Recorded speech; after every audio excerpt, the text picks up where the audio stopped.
Bismillah, walhamdulillah, wassalatu wassalamu ala rasulillah, wa ala alihi wa sahbihi wa man walahu amma ba'd. On commence le cours 50 aujourd'hui dans l'explication du livre Al-Ubudiyya de Cheikh al-Islam Ibn Taymiyyah, rahimahullah, avec les commentaires de Cheikh Salih al-Fawzan, hafizahullah ta'ala. Et on est arrivé donc aujourd'hui, on va expliquer quelques points, quelques versets.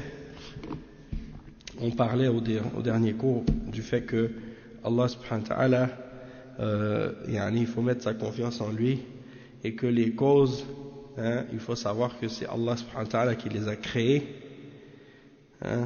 Donc il a créé toutes choses, il a créé les causes, il a créé les effets et les choses, les causes qu'il a créées, elles ne sont pas indépendantes d'Allah subhanahu wa ta'ala.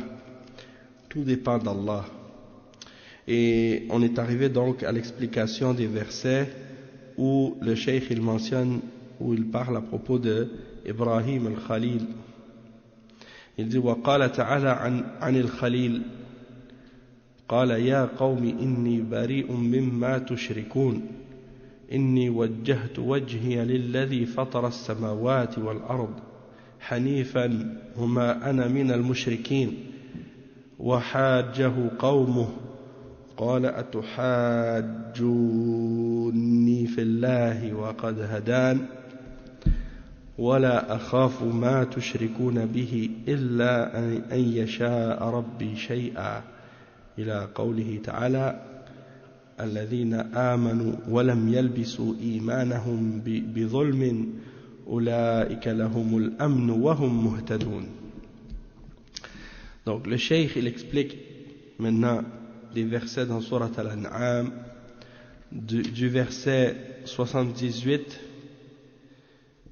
du verset 78 au verset 124 ou bien plutôt verset 78 au verset, il n'a pas mentionné jusqu'où, je pense que c'est le verset 82 exactement. Donc oui c'est ça, 78 à 82 dans Surat Al-An'am. Donc on va lire la signification de ces versets là. Allah subhanahu wa ta'ala il dit dans ces versets ce qui signifie et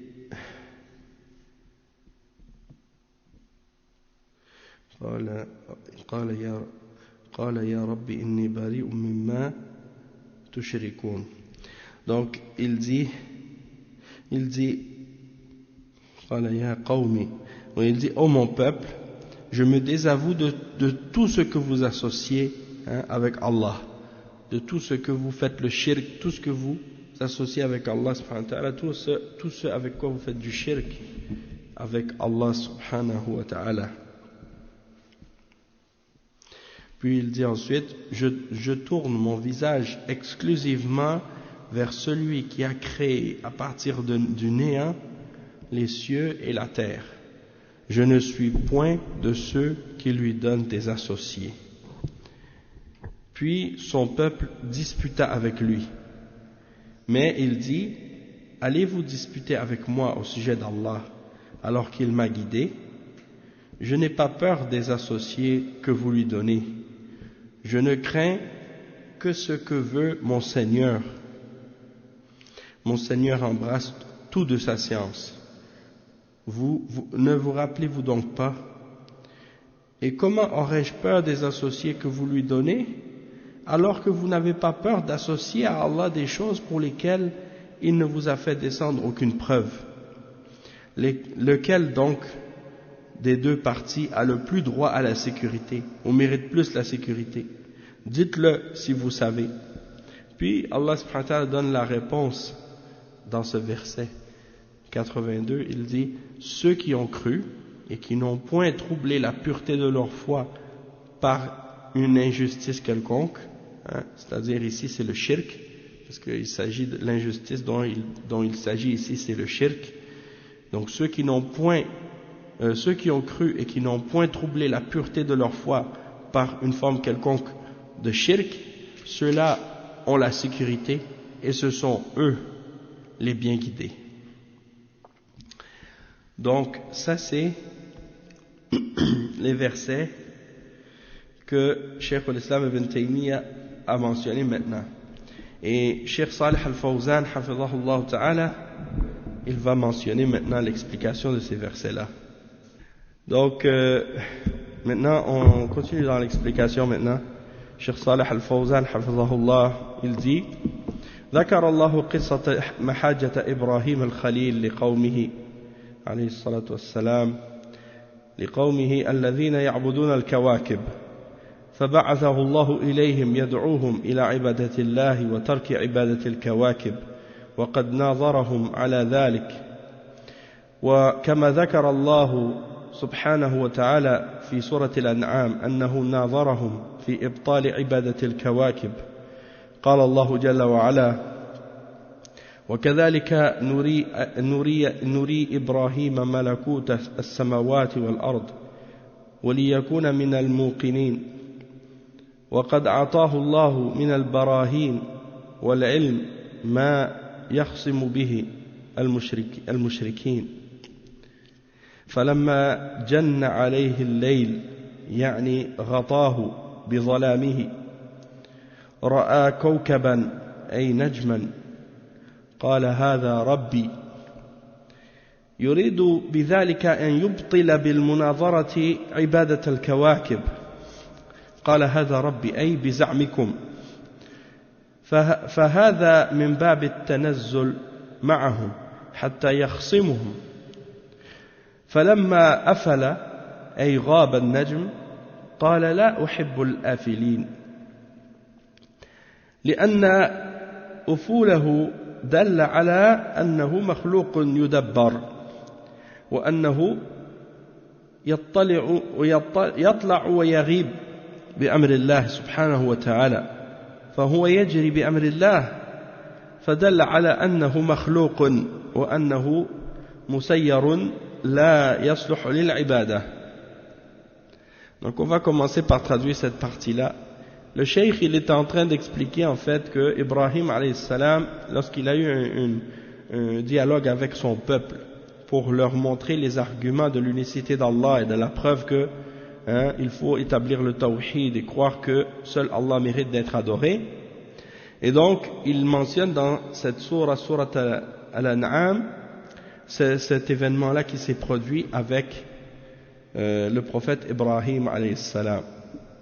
On sait que le peuple d'Ibrahim, c'est un peuple qui adorait des étoiles, des idoles, et ainsi de suite.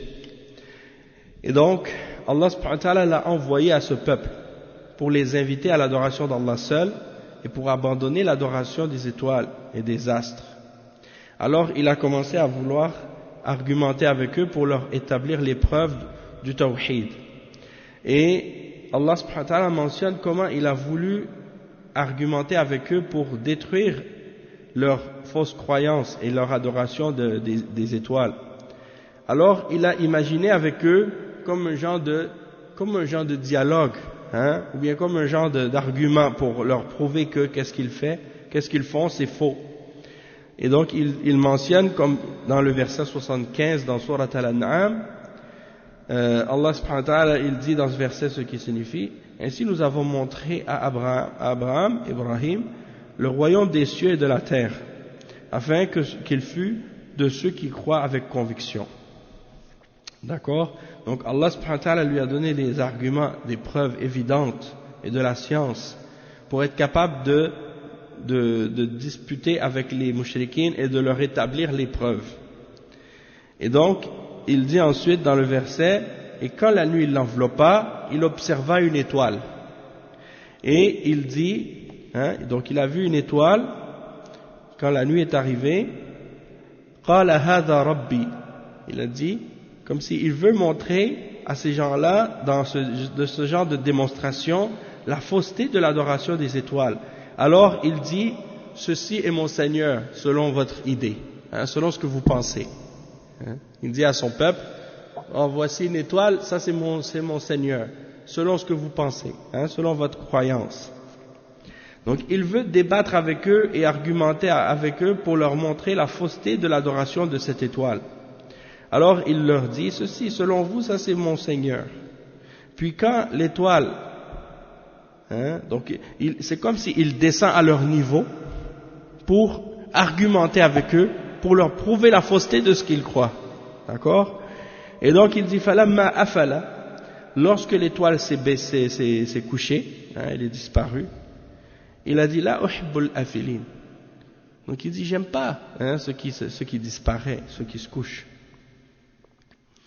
Alors, ensuite, on voit que, il dit le cheikh, que le fait que cette étoile, elle disparaisse, ça prouve qu'elle est créée, qu'il y a quelqu'un qui la contrôle, et qu'elle se lève et elle se couche par l'ordre d'Allah, et qu'elle avance, tout ce qu'elle fait, c'est par le commandement d'Allah.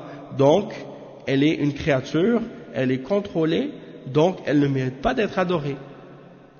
Donc ça c'est un argument, une preuve irréfutable que Ibrahim alayhi salam leur a présenté. Puis il dit ensuite, فَلَمَّا رَأَى الْقَمَرَ بَارِزًا الْقَمَرُ أَكْبَرُ مِنَ النَّجْمِ قال هذا ربي أي بزعمكم فلما أفل أي غاب القمر قال لئن لم يهدني ربي لأكونن من القوم الضالين. وعليكم السلام ورحمة الله. فالقمر لا يصلح للعبادة لأنه مسير وأنا أطلب من ربي أن يهديني إلى الحق وإلى المعبود الحق المنفرد بالخلق والتدبير. Donc le cheikh il dit que lorsqu'il a vu la lune ensuite, il a vu la première fois, il a dit qu'il a vu l'étoile. Après, ensuite, lorsqu'il observa la lune qui se leva, il dit, voilà mon Seigneur. Puis lorsqu'elle disparut, il dit, si mon Seigneur ne me guide pas, je serai certes du nombre des égarés. Et la lune est plus grande que l'étoile. La lune est plus grosse que l'étoile. Et lorsque la lune, donc il dit, il l'a vu, il a dit, ceci est mon Seigneur, selon ce que vous croyez, selon votre croyance, à vous les mouchriquins. Et puis lorsque la lune s'est couchée, il a dit, si mon Seigneur ne peut pas me guider, je vais être certes parmi les égarés. C'est la preuve que la lune ne mérite pas d'être adorée, puisque elle-même, elle est contrôlée.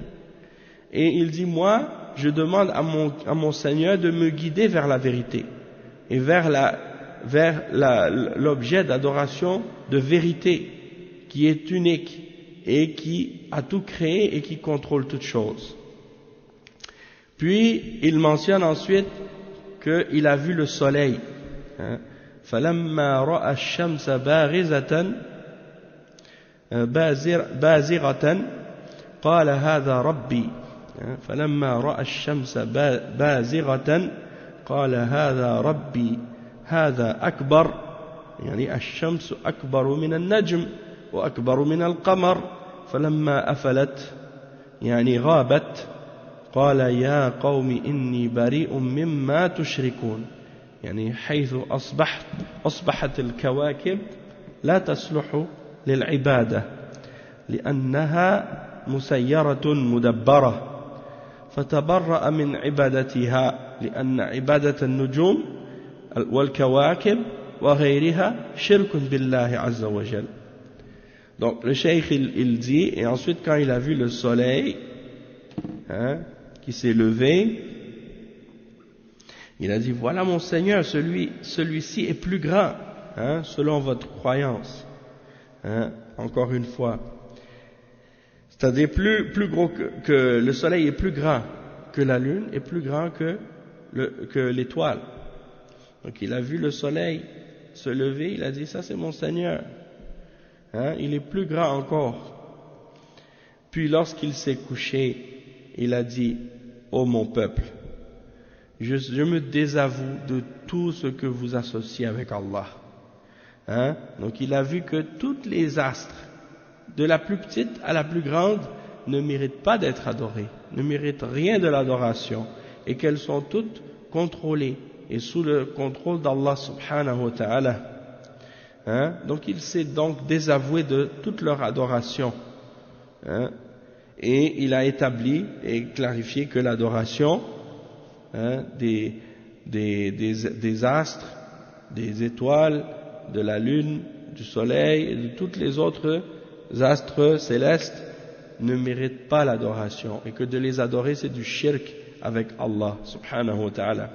Donc il dit وَهَذَا فِيهِ وُجُوبُ الْبَرَاءَةِ مِنْ دِينِ الْمُشْرِكِينَ وَلَا نَقُولُ أَنْتُمْ على دينكم ونحن على ديننا بل بحسب قناعته وكل بحسب قناعته بل نقول دينكم باطل لأنه لم يبنى على الحق ولا على البراهين وإذا كنا نصالحهم أحيانا ونأخذ منهم الجزية فليس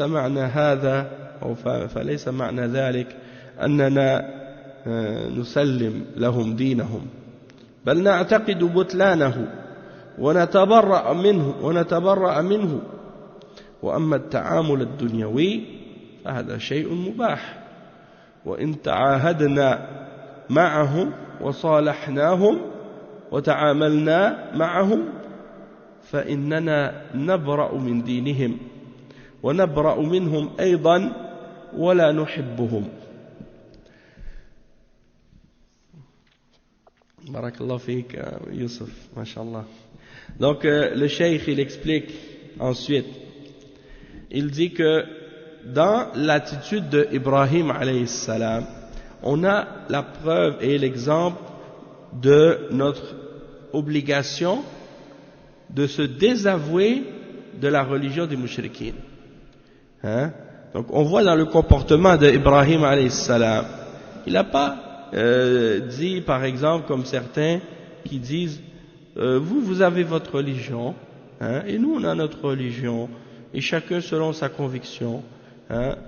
Non, Ibrahim, on voit clairement son comportement et son attitude dans ce débat qu'il a fait avec eux, c'est de leur montrer que leur religion elle est fausse.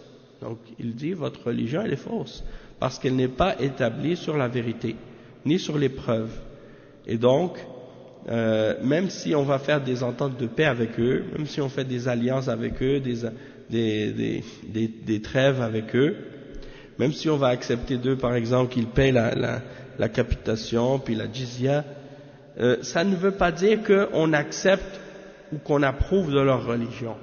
Ça ne veut pas dire ça, hein? On croit plutôt que leur religion elle est fausse et on se désavoue de cette religion fausse là. Mais en ce qui concerne le comportement avec eux, en ce qui concerne la dunya, dans les choses qui sont licites dans l'islam, il n'y a pas de mal à ça, hein? Et on va faire des ententes de paix avec eux, et on va faire des trêves avec eux, et on va interagir avec eux dans les choses de la dunya, il n'y a pas de mal à ça. Mais en ce qui concerne leur religion, ça on s'en désavoue complètement, hein? Et on ne les aime pas par rapport à cette religion-là, parce que leur croyance elle est fausse. Et donc étant donné qu'ils croient à ce qui est faux, nous on ne peut pas aimer les gens du faux, hein, les gens de la fausseté. Donc il faut, hein, qu'on ait cette animosité-là par rapport à leur fausse croyance. Non, c'est pas permis. C'est pas permis, mais c'est des degrés, tu vois, de contradiction à l'islam. Parce que si tu l'aimes pour sa religion, si tu l'aimes pour le shirk ou le kufr, alors dans ce cas-là, ce sera du kufr et du shirk. Par exemple, si lui il adore Jésus, toi tu dis moi je l'aime parce qu'il adore Jésus ou qu'il adore Marie ou qu'il croit en la Trinité, ça veut dire que tu es d'accord avec ce qu'il fait, ça veut dire que tu es un mouchrik toi aussi, même si tu le fais pas toi-même. Toutefois, si tu dis je l'aime pour des choses de la dunya, ça peut t'amener à la longue à l'aimer pour sa religion. C'est pour ça que c'est interdit, d'accord? Mais ça ne veut pas dire que c'est aussi grave, d'accord? Si par contre si c'est par exemple l'amour naturel, par exemple quand on parle des gens qui sont de ta famille, ou bien par exemple Comme par exemple tes parents qui sont mushrikines, hein, ça c'est naturel, donc ça compte pas. De même que la femme qui est mushrika parce qu'elle est juive ou chrétienne, puis que tu es marié avec elle, donc ça c'est aussi un amour naturel, donc ça compte pas dans l'amour religieux qui est interdit ou qui est condamné. Disons que dans des cas comme ça, même si ta femme, par exemple, tu l'aimes parce que c'est ta femme, mais si c'est une mushrika, tu détestes son shirk et son kufr. Donc, sur le plan religieux, tu vas toujours continuer à la détester. Mais sur le plan de relation par rapport au fait que c'est ta femme, tu as les sentiments qu'un homme il a envers sa femme. Ensuite, le cheikh, il dit, par rapport à, qu'est-ce qu'il explique ensuite? Il dit, وَلَمَّا أَبْطَلَ عِبَادَةَ هَذِهِ الْآلِهَةِ قال إني وجهت وجهي للذي فطر السماوات والأرض حنيفا وما أنا من المشركين أي أخلصت عملي وعبادتي للخالق الذي يدبر هذه الكائنات. Donc le cheikh il dit, et il a mentionné la fausseté de leur adoration et des idoles qu'ils adorent, des choses qu'ils adorent en dehors d'Allah. Dans le verset 79, dans Surat Al-An'am, il dit, je tourne mon visage vers celui qui a créé les cieux et la terre en hanif, en étant hanif, c'est-à-dire en m'éloignant du shirk instinctivement et en me tournant vers le tawhid, en me tournant vers l'adoration d'Allah seul. Et je ne suis point du nombre des mushrikines, c'est-à-dire je purifie mon œuvre, mon adoration pour le Créateur seulement, celui qui contrôle toutes les créations dans l'univers. Ensuite il dit وَلَمَّا خَوَّفَهُ قَوْمُهُ بِآلِهَتِهِمْ قال كيف أخاف ما أشركتم ولا تخافون أنكم أشركتم بالله أي كيف تهددونني بآلهتكم وأنتم لا تخافون الله فأي الفريقين أحق بالأمن أم أنا الذي أعبد الله أم أنتم الذين تعبدون الأصنام. Donc le cheikh il dit ensuite le peuple d'Ibrahim a voulu faire peur à Ibrahim par rapport à leurs idoles et ils ont dit à Ibrahim hein, comme si nos idoles vont te frapper d'un mal, vont se venger de toi parce que tu critiques nos idoles, donc nos idoles elles vont se venger, elles vont te faire du tort. Et Ibrahim alayhi salam il dit comment vous voulez que moi j'ai peur de ce que vous associez avec Allah alors que vous n'avez pas peur de faire du shirk avec lui, hein? Qui mérite plus d'avoir peur? Qui mérite plus d'être en sécurité? Moi qui adore Allah seul ou vous qui faites le shirk? Donc comment pouvez-vous essayer de menacer par vos idoles alors que vous craignez pas Allah, le maître de toutes choses, le créateur de toutes choses? Donc lequel des deux groupes devrait plus avoir peur ou devrait plus être en sécurité? Et il mentionne donc après la suite du verset. Donc il dit فَفَصَلَ اللَّهُ بَيْنَهُمْ فَقَالَ اللَّهُ جَلَّ وَعَلَى الَّذِينَ آمَنُوا وَلَمْ يَلْبِسُوا إِيمَانَهُمْ بِظُلْمٍ أُولَئِكَ لَهُمُ الْأَمْنُ وَهُمْ مُهْتَدُونَ. فالأمن للموحدين أما المشركون فليس لهم أمن لا في الدنيا ولا في الآخرة. Donc le cheikh il dit donc Allah subhanahu wa ta'ala il a tranché entre eux et il a montré qui méritait plus d'avoir peur et qui méritait plus d'être en sécurité. Et il a dit dans le verset 82 ceux qui ont cru et qui n'ont pas recouvert leur foi d'une injustice quelconque, c'est-à-dire d'une forme de shirk quelconque, eh bien ceux-là ils seront en sécurité, ils seront les bien guidés, hein, ils sont les bien guidés. Et le cheikh il explique que donc la sécurité c'est pour ceux qui établissent le tawhid, tandis que les mushrikoun eux ils n'ont pas de sécurité ni dans cette dunya ni dans l'au-delà, ils vont avoir la crainte et la peur parce qu'il y a un châtiment qui les attend. Puis le cheikh il continue le verset en disant, ou bien plutôt il continue l'explication.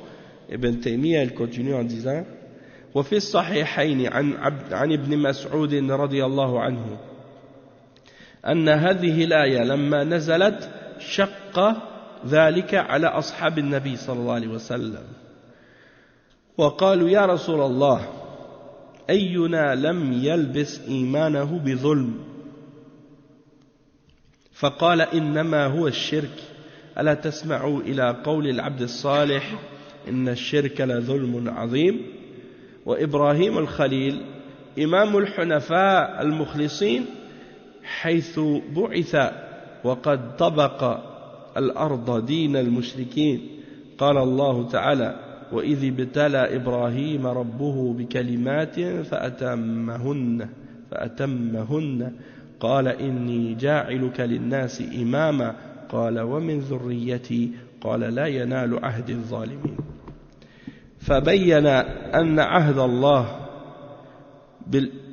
فبين أن عهده بالإمامة لا يتناول الظالم فلم يأمر الله سبحانه وتعالى أن يكون الظالم إماما وأعظم الظلم الشرك.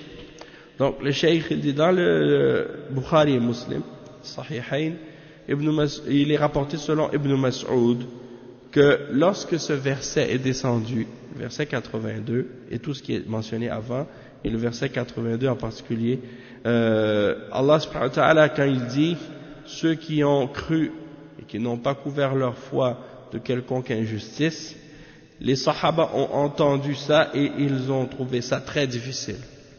Pourquoi? Parce que l'injustice, ça peut comprendre ou ça peut signifier beaucoup de choses.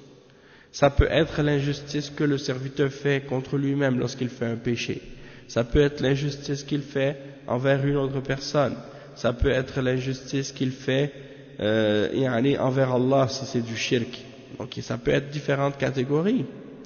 Et donc les Sahaba ils ont eu peur par rapport à ce verset-là. Et ils ont dit, ô messager d'Allah, lequel d'entre nous ne fait pas d'injustice? Lequel d'entre nous ne couvre pas sa foi d'injustice? Et le prophète sallallahu alayhi wa sallam a répondu à ça en disant, on parle ici du shirk. On parle ici du shirk. Et il a dit, n'avez-vous pas entendu la parole du serviteur pieux quand il a dit à son fils, Inna shirka la dhulmun azim. Le shirk, c'est la plus grande des injustices. Et donc, Ibrahim, alayhi salam, qui est Al-Khalil, le bien-aimé d'Allah, l'imam des serviteurs pieux et qui vouait le culte exclusif à Allah et qui n'associe rien avec lui, et qui rejetait l'idolâtrie et les idoles, lorsque Allah subhanahu wa ta'ala l'a envoyé, la terre était remplie de shirk et de mushrikin, et Allah subhanahu wa ta'ala, il dit, et lorsqu'on a éprouvé Ibrahim alayhi salam avec des tests, et il les a tous complétés. Tous les tests que Allah lui a donnés, il les a tous complétés. Et il a dit, Inni ja'iluka linnasi imama. Je vais faire de toi un guide pour les hommes. Et il a dit, Qala wa min dhurriyati. Et de ma descendance aussi. Est-ce que de ma descendance aussi tu vas faire des imams? Il a dit, La yanalu ahdi adh-dhalimin. C'est mon engagement, mon pacte et mon engagement, il ne tient pas compte ou ne touche pas les injustes parmi eux, ceux qui sont injustes. Et donc il dit فَبَيَّنَ أَنَّ عَهْدَهُ. Donc il a expliqué que son engagement, Allah subhanahu wa ta'ala, l'engagement qu'il a pris pour donner la dirigeance à ses descendants ne concerne pas et ne touche pas ceux qui sont injustes parmi eux. Et donc Allah n'a pas ordonné à ce que l'injuste soit un guide ou un dirigeant. Et la plus grande forme d'injustice, c'est le shirk. La plus grande forme d'injustice, c'est le shirk. On va lire les commentaires de Cheikh Al-Fawzan au sujet de chaque partie de qu'est-ce qu'on a lu maintenant. Et il dit premièrement par rapport à la parole du prophète sallallahu alayhi wa sallam lorsque le verset est descendu, et Abdullah ibn Mas'ud il dit que les Sahaba ont trouvé ça difficile. Et le Cheikh Al-Fawzan il dit شق ذلك على أصحاب النبي صلى الله عليه وسلم لأن الله تعالى قال الذين آمنوا ولم يلبسوا إيمانهم بظلم فهم فهموا أن الظلم هو المعاصي وقل من يسلم من المعاصي فشق ذلك عليهم فبين لهم صلى الله عليه وسلم أن المراد بالظلم هنا الشرك. Donc ils ont trouvé ça difficile. Pourquoi? Parce que quand Allah subhanahu wa ta'ala a dit ceux qui ont cru et qui n'ont pas couvert leur foi d'injustice, ils ont compris par cela que c'était les péchés. Et donc ils ont dit qui ne fait pas de péché parmi nous? Tout le monde fait des péchés. Donc ils ont trouvé ça difficile. Et le prophète sallallahu alayhi wa sallam leur a expliqué que non, l'injustice dont il est question ici, c'était pas l'injustice de façon générale ou bien les péchés qu'on fait, non. Il s'agit en particulier du shirk que quelqu'un peut faire. Et il dit قال صلى الله عليه وسلم إنما هو الشرك ألم تسمعوا قول العبد الصالح إن الشرك لظلم عظيم. العبد الصالح هو لقمان لما حذر ابنه من الشرك قال يا بني لا تشرك بالله إن الشرك لظلم عظيم. Donc le shirk en question, il est mentionné dans le verset 13 dans Surat Luqman, parce que quand il dit le serviteur pieux, il parle de Luqman alayhi salam, et Luqman avait averti son fils à propos du shirk. Il lui avait dit: oh mon fils, ne fais pas de shirk avec Allah, car certes le shirk est la plus grande des injustices. Donc le prophète Luqman, ou bien l'homme pieux Luqman, avait dit à son fils: oh mon fils, ne fais pas de shirk, certes le shirk c'est la plus grande injustice. Et il dit ensuite: فقد بعث في أمة وثنية تعبد الكواكب وملكهم النمرود فأفحمهم إبراهيم بالحجة والبراهين على بطلان الشرك. Donc ça c'est l'explication par rapport au fait que à l'époque il y avait beaucoup de shirk à l'époque d'Ibrahim alayhi salam. Et donc Ibrahim alayhi salam, quand il est rentré par exemple parmi les gens où il est allé, où il y avait le roi Nimrod, le roi Nimrod c'était un tyran, quelqu'un qui rejetait la foi en Allah, et il a argumenté contre Ibrahim et essayé de débattre avec Ibrahim, et Ibrahim l'a écrasé avec des preuves en disant: mon Seigneur, il ramène le soleil de l'Est, alors fais-le venir de l'Ouest. Et là il était bloqué, il ne pouvait plus dire rien. Donc il lui a montré la fausseté du shirk, et également l'argument qu'il a eu avec son peuple et qu'on a mentionné tout à l'heure. Il dit: وَلَمَّا قَالَ لَهُ إِنِّي جَاعِلُكَ لِلنَّاسِ إِمَامًا أي قدوة في التوحيد أن يكون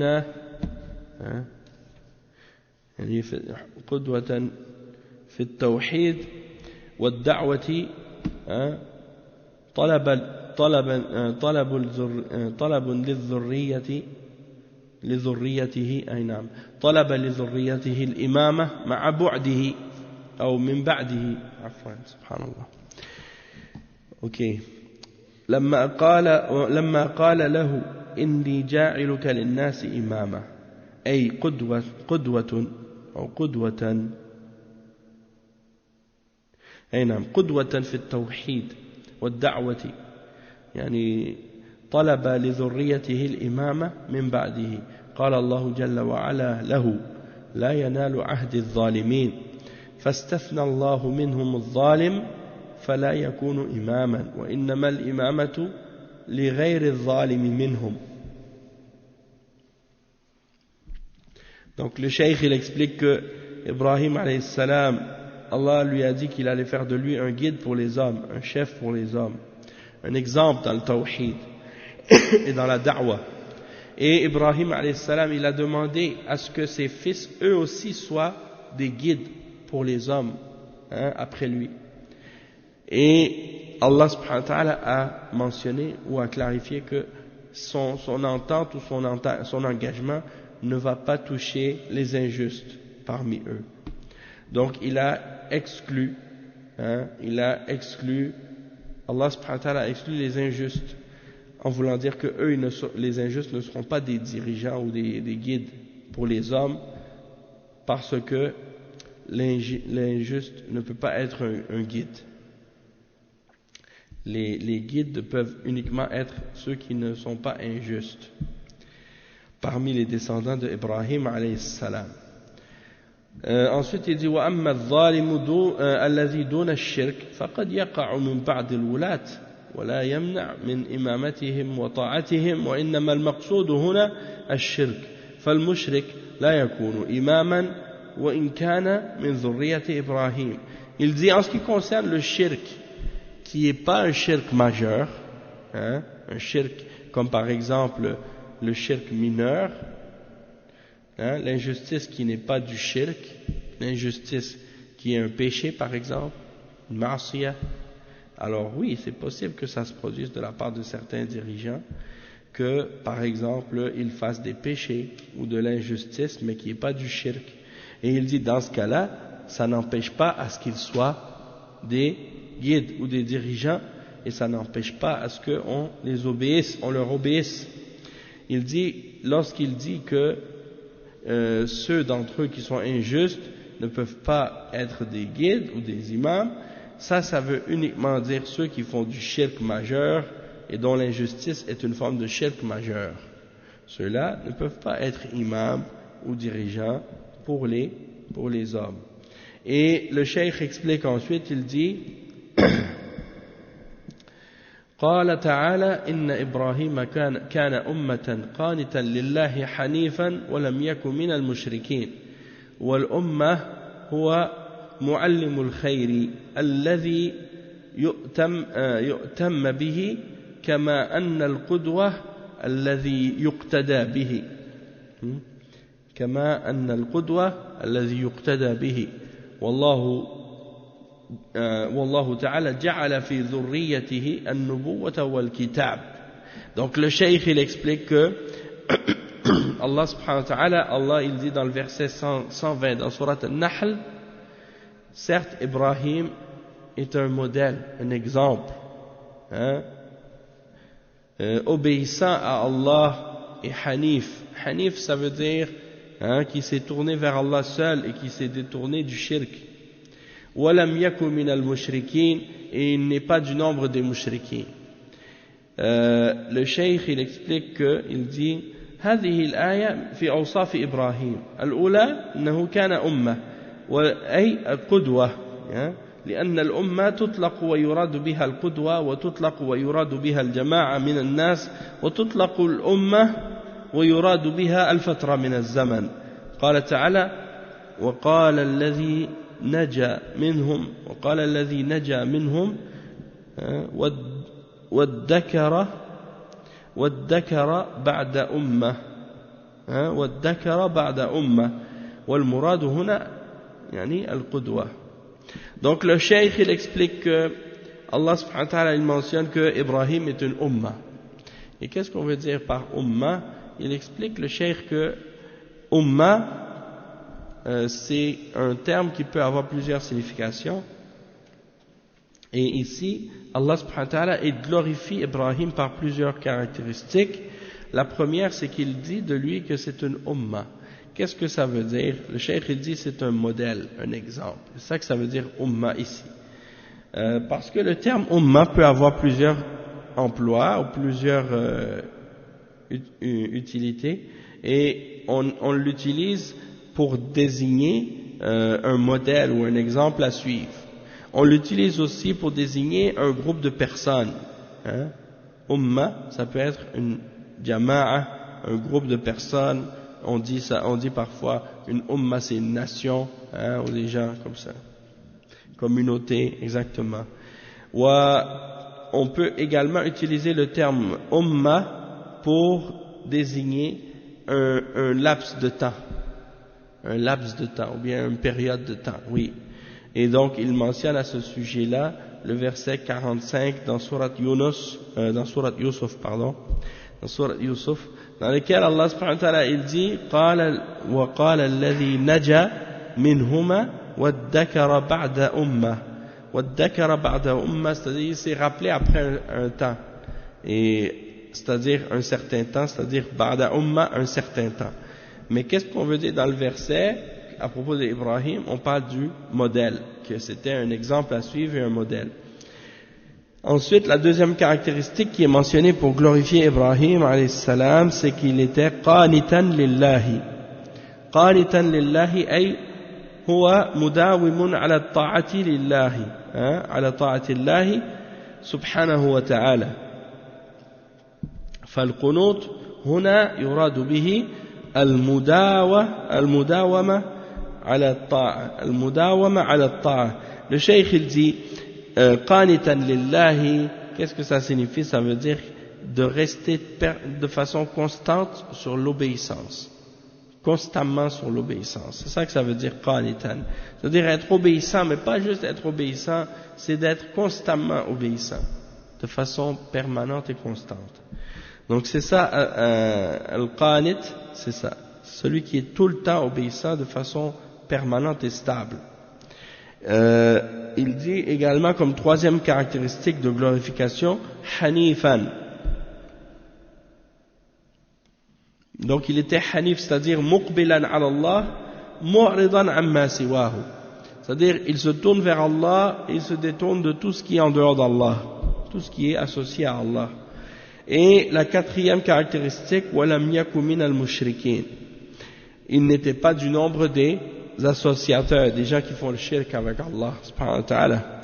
Et le cheikh dit لأنه كان متبرئا من المشركين من دين ومن دينهم فالبراءة من المشركين ومن دينهم من دين إبراهيم الخليل.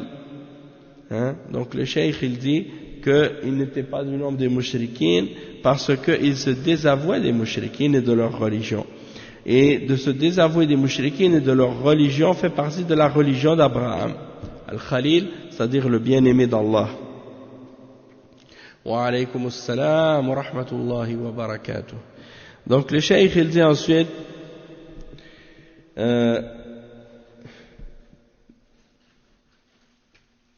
donc c'est ça, que Ibrahim alayhi salam c'était une umma, et il dit wal umma huwa muallimu an-nas al-khayr ou muallimu al-khayr alladhi yu'tamma bihi. Donc celui qui enseigne aux gens le bien et qui est un modèle qu'on peut suivre et qu'on peut prendre comme exemple.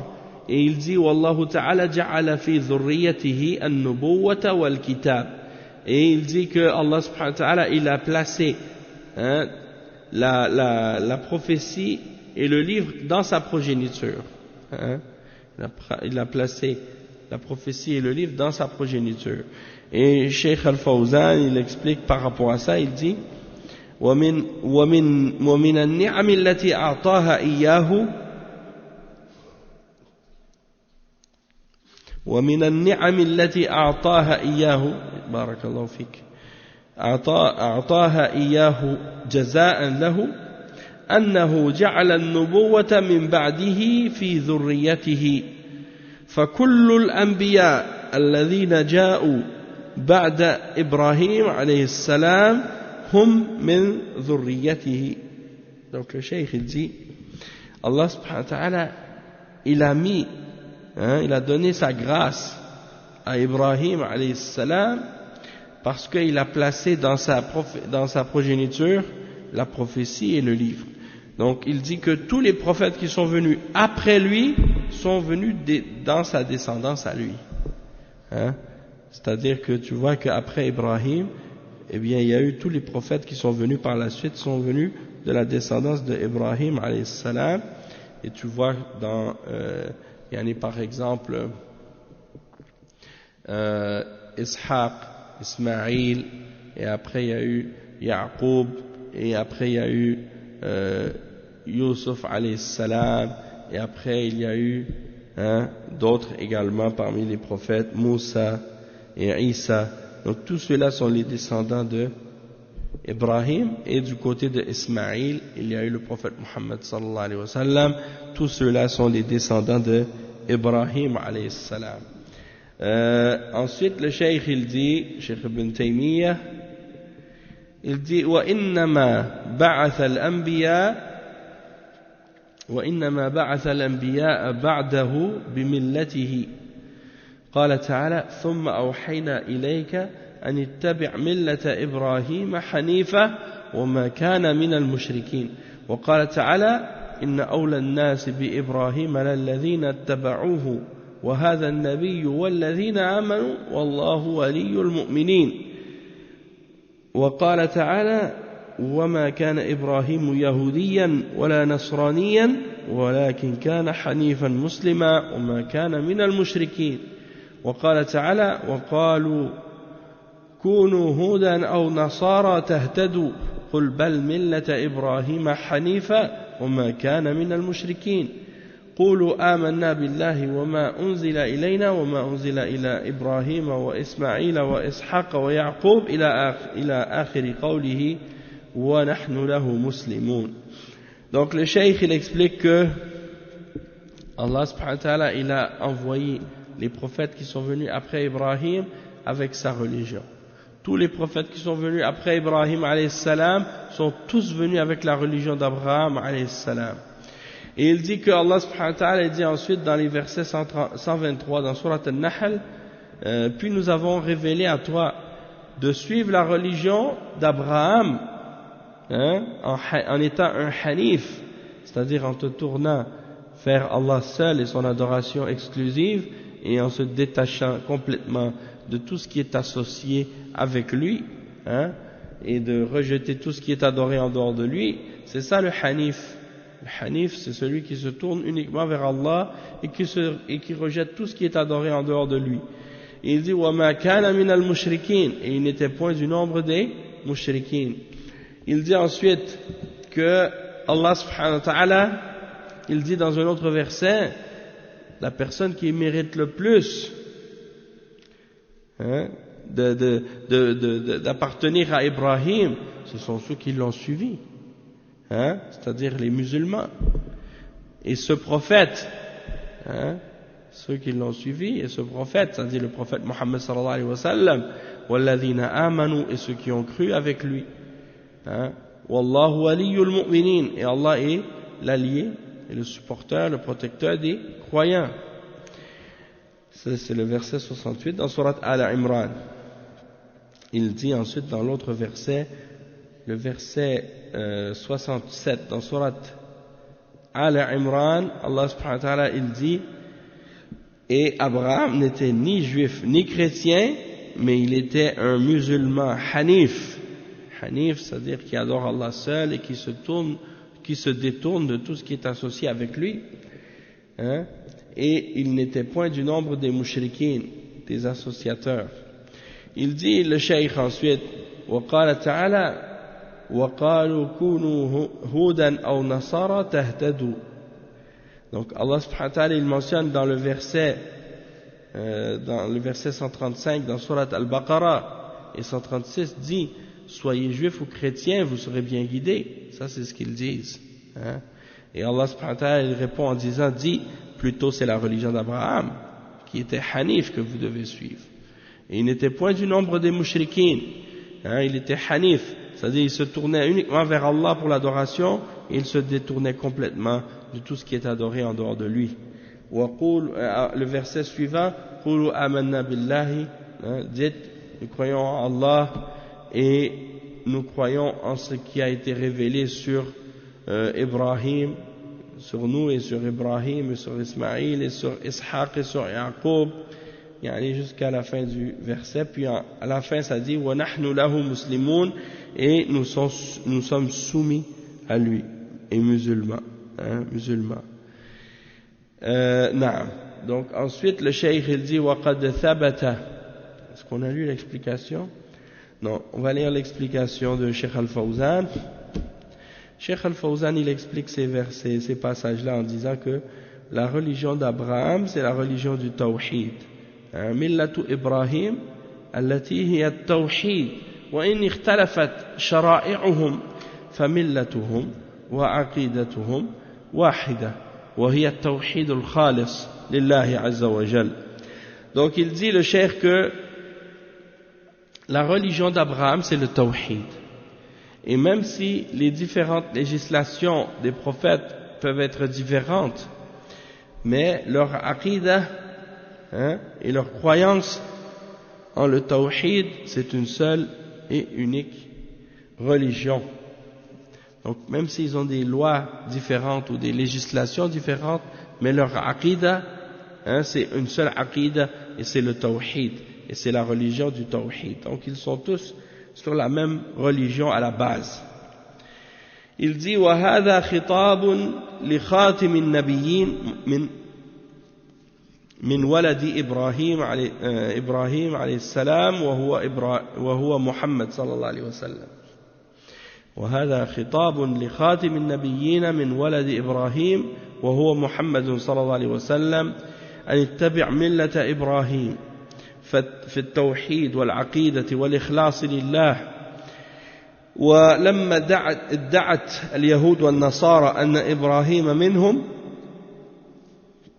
وأنهم على دينه قال الله تعالى إن أولى الناس بإبراهيم للذين اتبعوه وهذا النبي والذين آمنوا والله ولي المؤمنين. Donc le cheikh il explique que ce discours ici il s'adresse au prophète Muhammad sallallahu alayhi wa sallam. Lorsque Allah subhanahu wa ta'ala il dit dans le verset 68 dans Surat Al-Imran, il dit ça c'est le verset dans lequel il dit Inna awla an-nas bi Ibrahim alladhina ittaba'uhu wa hadha an-nabiy walladhina amanu.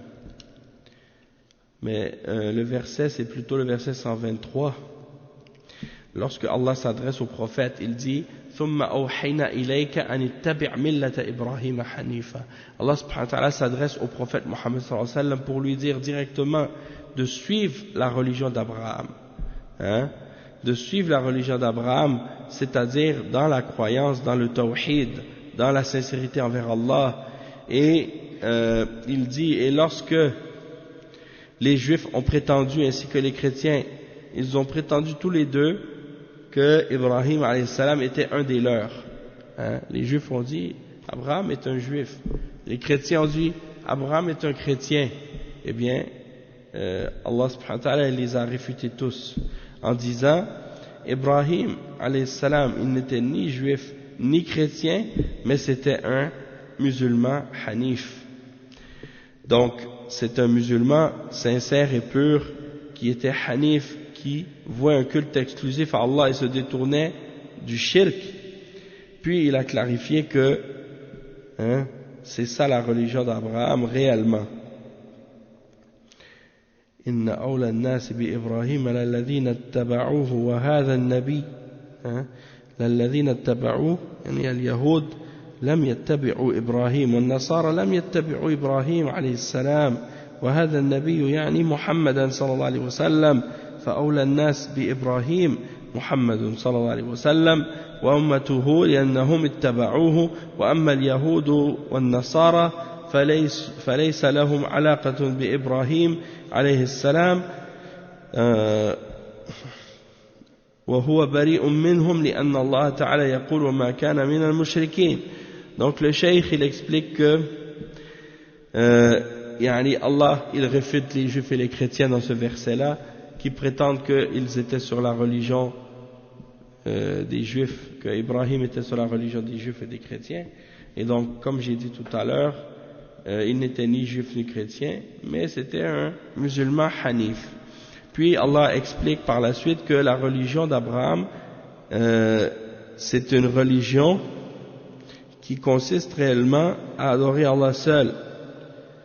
Donc il dit, ceux qui méritent réellement de prétendre appartenir à Ibrahim alayhi salam, c'est ceux qui n'adorent que lui. Ceux qui méritent réellement de prétendre suivre Ibrahim alayhi salam, c'est ceux qui n'adorent que Allah subhanahu wa ta'ala et qui le suivent réellement dans son exemple, puisque Ibrahim alayhi salam, il n'adorait que Allah seul, il ne faisait pas de shirk. Et on sait très bien que les juifs, ils adorent les saints, ils prient à leur tombe. Et on sait aussi très bien que les chrétiens, eux aussi, ils prient à Jésus, ils prient à Marie, il croit en une trinité. Ibrahim alayhi salam ne croyait pas en une trinité, il croyait en une unicité de Dieu. Et en même temps, il ne priait pas à Jésus, ni à Marie, ni à des saints, ni à des statues, ni à des croix, contrairement aux chrétiens. Donc ça c'est la preuve que Ibrahim alayhi salam, il n'a rien à voir avec ces chrétiens-là, ni avec ces juifs. Et également en même temps, on voit que, comme le cheikh il dit, ils sont venus après, ils sont venus après Ibrahim. Ibrahim était avant eux. Donc comment ils pourraient prétendre que Ibrahim était avec eux, puisque eux sont venus après, dans le sens que ils prétendent le suivre, mais en réalité, ils ont changé son message, ils ont changé sa religion, et ils ne pratiquent pas la même chose que eux. Donc, tandis que nous, les musulmans, on n'a pas rien changé à sa religion et à son message. On est toujours sur la même croyance et la même pratique que lui, sur la religion pure d'Abraham, dans le tawhid, dans l'unicité d'Allah. Donc ça c'est la preuve que on est vraiment ceux qui suivent Abraham réellement. Et ça vient réfuter les chrétiens et les juifs qui disent par exemple qu'il y a les trois grandes religions ibrahimiques. Ils disent les trois religions ibrahimiques et ils parlent du judaïsme, du christianisme et de l'islam, et comme si ces trois religions-là avaient raison de prétendre avoir un lien avec Ibrahim alayhi salam. Donc dans ce verset, Allah subhanahu wa ta'ala il leur dit non, vous n'avez pas raison, vous n'avez aucun lien à mentionner par rapport à Ibrahim alayhi salam, puisque Ibrahim n'était ni juif ni chrétien. Ces choses-là sont arrivées bien longtemps après lui. Donc comment pourrait-il être juif ou chrétien? Ensuite, il dit, le cheikh, que Muhammad sallallahu alayhi wa sallam, c'est lui qui mérite le plus d'appartenir à Ibrahim alayhi salam, ainsi que sa umma, parce que ce sont eux qui l'ont suivi réellement. Et les juifs et les chrétiens, eux, n'ont pas de lien avec Ibrahim alayhi salam, wa huwa bari'un minhum. Et donc, il est innocent d'eux. Et il n'était pas du nombre des mushrikines. Il ne faisait pas de shirk avec Allah subhanahu wa ta'ala. Donc, rentrez dans les églises. Allez voir dans les églises, vous allez voir qu'est-ce qu'il y a dedans. Et vous allez voir que Ibrahim alayhi salam, il n'a rien à voir avec qu'est-ce que les gens font dans ces églises-là. Surtout avec tout le shirk qu'ils font. De même que les juifs, la même chose. Vous voyez que leur pratique, elle n'a rien à voir avec Ibrahim alayhi salam. Allez voir les juifs, allez voir comment ils pratiquent, et vous allez voir que leur religion n'a rien à voir avec la religion d'Abraham. Et la même chose, donc c'est pour ça que Allah subhanahu wa ta'ala il les a réfutés en disant qu'il n'a rien à voir avec eux.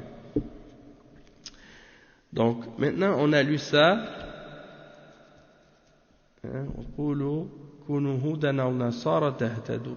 Donc les juifs et les chrétiens, avec leur insolence, ils ont dit soyez juifs ou chrétiens, vous serez bien guidés, peu importe. C'est-à-dire vous pouvez suivre la religion des juifs, vous pouvez suivre la religion des chrétiens, peu importe laquelle des deux vous prenez, vous allez être sur le droit chemin. Et Allah subhanahu wa ta'ala il les a réfutés en disant dis au Muhammad non, plutôt c'est la religion d'Abraham, le Hanif que vous devez suivre, et il n'était pas du nombre des mushrikines. Donc ça veut dire que vous n'avez pas le choix. Vous ne pouvez pas suivre le judaïsme ou le christianisme et prétendre que vous êtes sur le droit chemin.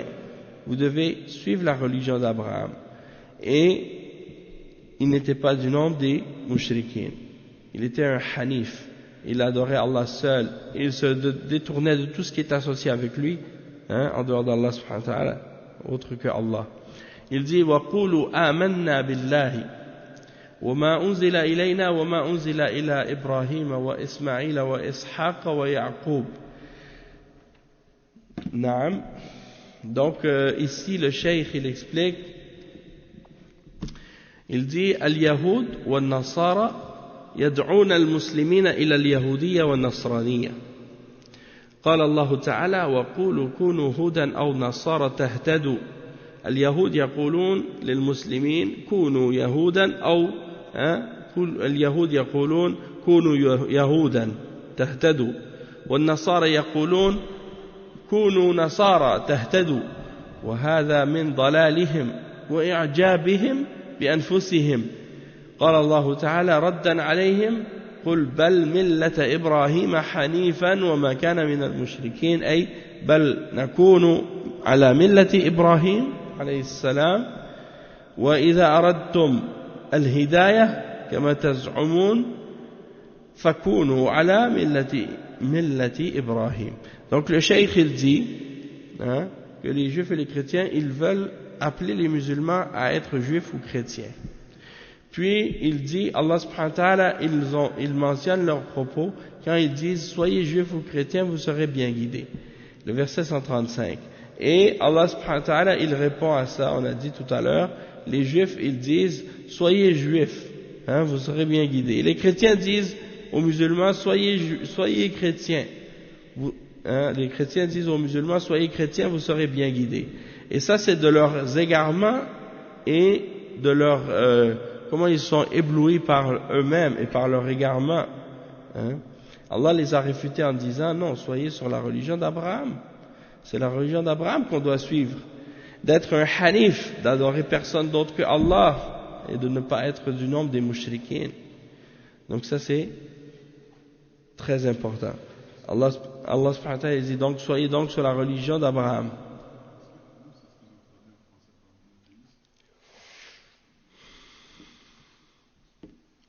Est-ce que le mot hanif, c'est le mot qu'ils ont traduit pour dire monothéiste? Peut-être, oui. Je pense que oui, parce que quand on regarde dans la traduction, on voit souvent le mot pur monothéiste. Donc on va regarder juste comme exemple, قُلْ بَلْ مِلَّةَ إِبْرَاهِيمَ حَنِيفًا. C'est le verset 135 dans Surat Al-Baqarah.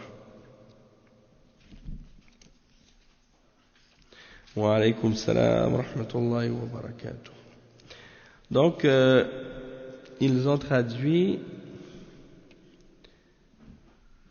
mais nous suivons la religion d'Abraham, le modèle même de la droiture. Il était soumis à Allah, voué exclusivement à lui. Ils ont traduit ici par voué exclusivement à lui. 105 de Surat Yunus. Oriente-toi exclusivement sur la religion en pur monothéiste. C'est surtout les chrétiens qui utilisent cette expression monothéiste et polythéiste. Les chrétiens et les juifs, ils utilisent cette expression-là. Et le terme comme ça, polythéiste, monothéiste, quand tu réfléchis bien, tu vois que c'est pas des termes qui sont clairs, pour de vrai. Pourquoi? Parce que ils considèrent par exemple les chrétiens comme étant des monothéistes. Alors que quand tu regardes comme il faut, tu vois que ce ne sont pas des monothéistes. Les chrétiens, ils croyaient par exemple la Trinité. La Trinité c'est 3 en 1. Ça veut dire que ce n'est pas des monothéistes. Si c'était des monothéistes, ils ne diraient pas 3 en 1. Et aussi la même chose, c'est que le fait qu'ils adorent d'autres que Allah, ils prient à Jésus, ils prient à Marie, ils prient à d'autres choses. Donc ça c'est la preuve que ce ne sont pas des monothéistes, mais ce sont du shirk. Mais la raison pourquoi ces termes-là comme polythéiste, monothéiste, c'est des expressions qui sont limitées, qui ne sont pas claires. Pourquoi? Parce que c'est des termes qui sont employés pour parler uniquement sur le plan de la rububiyya en général. C'est-à-dire, quand ils disent polythéiste, ça veut dire pour eux quelqu'un qui croit qu'il y a plusieurs dieux, plusieurs créateurs. En général, c'est ça. Quelqu'un qui a, ou bien s'ils vont dire par exemple monothéiste, c'est quelqu'un qui croit qu'il y a juste un créateur, un seul Dieu. Même si, par contre, ils vont parfois associer ou bien mentionner comme des gens qui croyaient en un Dieu unique, et qui adoraient d'autres divinités avec Allah, il les appelle polythéistes quand même. Comme par exemple les mouchriquins de Quraysh, ils croyaient en l'existence d'un Dieu unique, mais ils faisaient le shirk avec Allah parce qu'ils prenaient des intermédiaires entre eux et Allah. Donc ça c'est du shirk. Donc malgré qu'ils croyaient en l'existence d'un Dieu unique, comme Allah subhanahu wa ta'ala dit dans le verset وَلَئِنْ سَأَلْتَهُمْ مَنْ خَلَقَ السَّمَاوَاتِ وَالْأَرْضِ لَيَقُولُنَّ اللَّهُ. Si tu leur demandes qui a créé les cieux et la terre, ils vont dire c'est Allah. Donc c'est la preuve que ils ont la croyance en l'existence d'un Dieu unique. Mais dans leur adoration, ils s'associent avec Allah. Donc ce sont des mouchriquins dans al-uluhiyya. D'accord? Et d'autres, ils croient par exemple, ils disent on croit en un Dieu unique, mais par contre ils disent c'est un Dieu qui est trois en un. Ils les considèrent malgré tout monothéistes, alors qu'ils prient à Jésus, Marie, les saints et toutes sortes d'autres choses. Donc on voit que c'est pas des notions qui sont claires pour les chrétiens et les juifs. Ces notions-là sont confuses, et donc ils considèrent monothéistes ceux qui sont polythéistes, et ils considèrent ceux qui sont polythéistes polythéistes alors qu'ils croient en l'existence d'un Dieu unique. Donc on voit que c'est pas constant, que c'est pas clair. C'est pour ça que c'est préférable d'employer les expressions islamiques, et quand quelqu'un demande comment on dit par rapport à celui qui est un musulman et qui est sur le tawhid, on va dire un musulman qui est sur le tawhid, un musulman qui croit en l'unicité d'Allah. On va dire, au lieu de monothéisme, on va dire unicité. Unicité. Parce que l'unicité, c'est quelque chose qui est clair, qui désigne qu'on croit uniquement un Dieu unique et qu'on unifie Allah dans l'adoration. Pas seulement dans la rububiyya, aussi dans l'adoration et dans les noms et dans les attributs. Malgré que, aussitôt qu'on traduit, c'est sûr que ça va toujours amener peut-être des complications dans la compréhension, ou bien ça va demander plus d'explications, plus de détails pour clarifier des choses qui peuvent être comprises plus simplement en arabe. Mais bon, c'est juste un point en passant par rapport à ça. La notion de monothéisme, là, il faut bien le comprendre sur le plan islamique. Ça comprend le tawhid al-rububiyya, ou le tawhid al-uluhiyya, ou le tawhid al-asma'i wa sifat. Donc c'est ça, si tu veux dire le monothéisme, tu veux dire ça, dans ce cas-là, oui, ça c'est correct. Sinon, c'est quelque chose qui est incomplet. Par rapport à la suite, le cheikh il dit وقد ثبت في الصحيح عن النبي صلى الله عليه وسلم أن إبراهيم خير البرية وهو أفضل الأنبياء بعد النبي صلى الله عليه وسلم وهو خليل الله تعالى. وقد ثبت في الصحيح عن النبي صلى الله عليه وسلم من غير وجه أنه قال إن الله اتخذني خليلا كما اتخذ إبراهيم خليلا. وقال لو كنت متخذا من أهل الأرض خليلا لاتخذت أبا بكر خليلا ولكن صاحبكم خليل الله يعني نفسه. وقال لا يبقين في المسجد خوخة إلا صدت إلا خوخة أبي بكر رضي الله عنه. وقال إن من كان قبلكم كانوا يتخذون القبور مساجد ألا فلا تتخذوا القبور مساجد فإني أنهاكم عن ذلك. وفي هذا وكل هذا في الصحيح وفيه أنه قال ذلك قبل موته بأيام صلى الله عليه وسلم. Donc le cheikh il explique que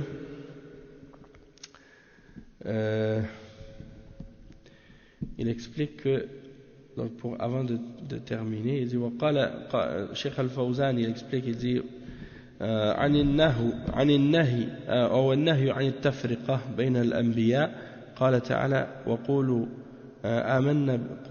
قولوا آمنا بالله وما أنزل إلينا وما أنزل إلى إبراهيم وإسماعيل وإسحاق ويعقوب والأسباط وما أوتي موسى وعيسى وما أوتي النبيون من ربهم لا نفرق بين أحد منهم ونحن له مسلمون فالمؤمن حقا لا يفرق بين الأنبياء فيؤمن ببعضهم ويكفر ببعضهم بل يؤمن بالله جميعا. فهذه الأمة المحمدية ولله الحمد لا تفرق بين الأنبياء بل تؤمن بالجميع وتقول ولا نفرق بين أحد منهم ونحن له مسلمون. ونحن مسلمون لله تعالى ونحن منقادون لأمر الله ولا نفرق بين الأنبياء. ثم قال فإن آمنوا بمثل ما آمنتم به فقد اهتدوا، يعني فهذا رد عليهم بمعنى بمثل ما آمنتم به، أي آمنوا بجميع الأنبياء وبجميع الكتب فقد اهتدوا، يعني وإن تولوا وإن آمنوا ببعض فقط فإنما هم في شقاق خلاف معكم وعداوة فسيكفيكهم الله، يعني أن يرد عنكم هذا كيدهم هذا وعدوانهم وعداوتهم. Le cheikh il explique que le prophète sallallahu alayhi wa sallam il nous a mentionné donc que Allah subhanahu wa ta'ala nous dit que le prophète sallallahu alayhi wa sallam il doit suivre la religion d'Abraham, et il mentionne ensuite que tous les prophètes d'Allah ont tous été musulmans, sont tous sur l'islam. Il dit donc la religion d'Abraham, on a dit c'est le tawhid, et l'islam c'est le tawhid. Donc tous les prophètes d'Allah sont tous sur le tawhid et sont tous sur l'islam. Et il dit ici, dites, nous croyons en Allah et ce qui a été révélé sur nous, et ce qui a été révélé sur Ibrahim et Ismaïl et Ishaq et Yaqub et les tribus, et ce qui a été révélé à Moussa et à Isa, et ce qui a été donné aux prophètes de la part de leur Seigneur. Nous ne faisons aucune distinction entre aucun d'entre eux, et nous sommes soumis à eux musulmans, musulmans. Donc les croyants qui sont réellement croyants ne font pas de distinction entre les prophètes, ils croient en tous les prophètes, et ils ne croient pas en certains puis renient d'autres, non, ils croient en tous les prophètes sans exception. Et il dit que ça c'est la umma de Muhammad sallallahu alayhi wa sallam, ça c'est la position de la umma de Muhammad sallallahu alayhi wa sallam, et il dit ça c'est par la grâce d'Allah subhanahu wa ta'ala et sa louange, et donc on ne distingue pas entre les prophètes, plutôt on croit en tous les prophètes, et on dit on ne fait aucune distinction entre aucun d'entre eux, et nous sommes soumis à lui, c'est-à-dire nous sommes musulmans à Allah subhanahu wa ta'ala, c'est-à-dire soumis à Allah. Et il dit wa nahnu muslimuna lillahi, donc on se soumet à Allah subhanahu wa ta'ala et on se soumet à ses ordres, et on ne fait pas de distinction entre les différents prophètes. Puis il dit s'ils croient en la même chose que ceux en quoi vous avez cru, alors ils seront bien guidés. Et ça c'est une réfutation de ces gens-là. Et il dit bimithli ma amantum bihi, c'est-à-dire que vous croyez en la même chose que tout ce que les prophètes ont cru et en tous les livres, alors dans ce cas-là vous allez être bien guidés. Il dit wa in tawallaw, s'ils se détournent et ils croient seulement en certains prophètes, seulement certains livres, alors ils sont uniquement dans la division, c'est-à-dire ils contredisent, ils vous contredisent et ils sont dans l'animosité envers vous. فَسَيَكْفِيكَهُمُ, c'est-à-dire Allah subhanahu wa ta'ala va vous suffire vis-à-vis d'eux. يَرُدْ عَنْهُمْ كَيْدَهُمْ, يَرُدُّ عَنْكُمْ كَيْدَهُمْ وَعَدَاوَتَهُمْ. Donc Allah subhanahu wa ta'ala il va réfuter et rejeter leur ruse et leur animosité envers vous, et il va vous suffire contre eux. Et il dit ensuite, la suite de l'explication, que Ibrahim, il est établi dans les hadiths authentiques qu'il est la meilleure des créations. Et le cheikh, il explique, wa fada'ilu Ibrahim, il mentionne parmi les mérites d'Ibrahim alayhi salam, premièrement, akhbar Allah ta'ala anna Ibrahim alayhi salam huwa khayrul bariyah, wa dhalika bi shahadati al-Qur'an. Donc Ibrahim alayhi salam, c'est le meilleur de la création avec le témoignage du Coran. Et il mentionne le verset 120 et 121 à ce sujet-là. Wa alaykum salam wa rahmatullahi wa barakatuh. Il dit dans le verset, Inna Ibrahim kana ummatan qanitan lillahi hanifan wa lam yakun min al-mushrikin shakiran li an'umih ijtabahu wa hadahu ila siratin mustaqim. Qala inni ja'iluka lin-nasi imama. Donc le cheikh il explique parmi ses mérites du prophète sallallahu alayhi wa sallam qu'il est le meilleur homme parmi les créatures avec le témoignage du Coran, puisque Allah subhanahu wa ta'ala dit dans le verset 120 et 121 Ibrahim était un modèle à suivre, un exemple à suivre. Ibrahim alayhi salam était certes un exemple et un modèle à suivre. Il était un hanif, qui se tournait exclusivement vers Allah et qui se détournait de tout ce qui est adoré en dehors de lui.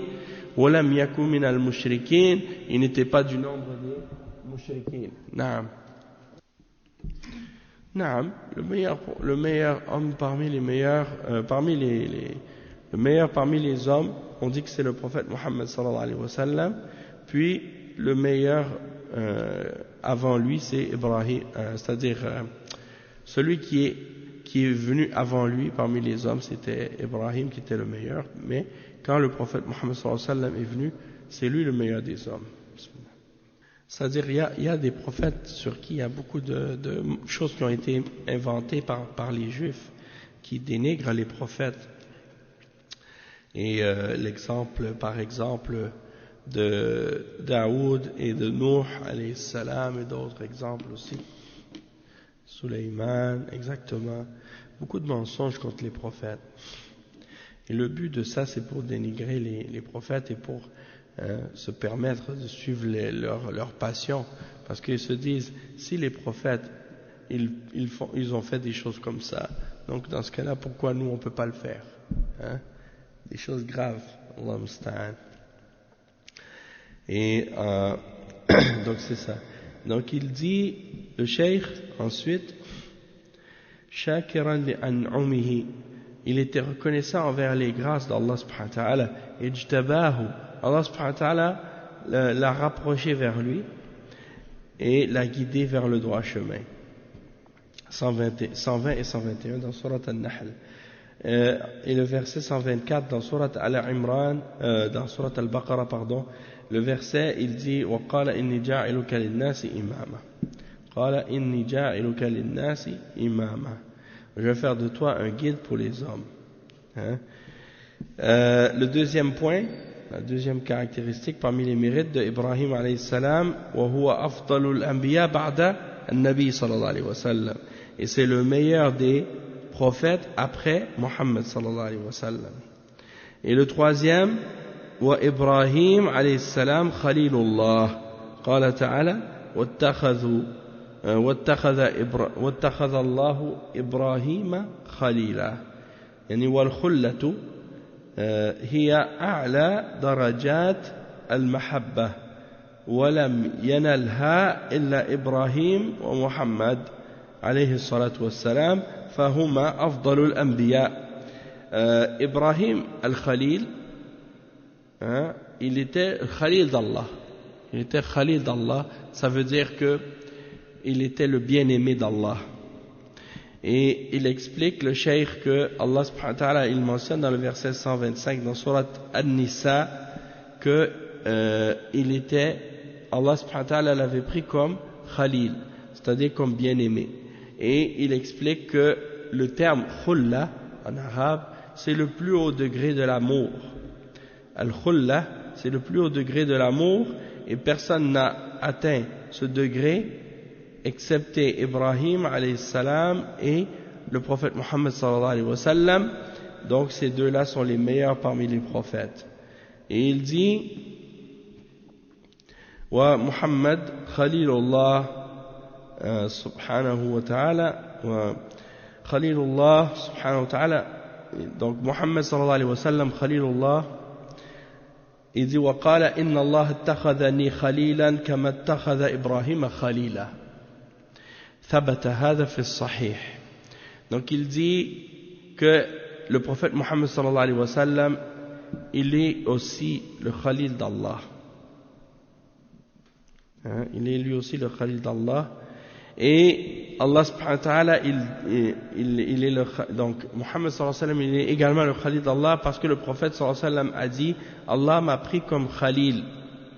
De la même manière qu'il avait pris Ibrahim comme Khalil. Et ça c'est rapporté dans le hadith authentique. Wa alaykum salam wa rahmatullahi wa barakatuh. Donc il dit Khullatullahi la taqbalu l'ishtirak. Donc le fait, la khulla, l'amour d'Allah subhanahu wa ta'ala, elle n'accepte pas de partenaire, qu'elle soit partagée. L'amour d'Allah, elle ne peut pas être partagée. Et donc il explique ça par la suite, quand il mentionne le hadith du prophète sallallahu alayhi wa sallam. Si je devais prendre, le prophète Muhammad sallallahu alayhi wa sallam a dit, comme c'est rapporté par l'imam Muslim, il dit si je devais prendre parmi les habitants de la terre un Khalil, j'aurais pris Abu Bakr comme Khalil. Mais votre compagnon est le Khalil d'Allah, c'est-à-dire je suis déjà le bien-aimé d'Allah, donc je ne peux pas être le Khalil de quelqu'un d'autre parmi les hommes. Donc, mais si j'aurais pu prendre quelqu'un parmi les hommes comme Khalil, j'aurais choisi Abu Bakr, radiyallahu anhu.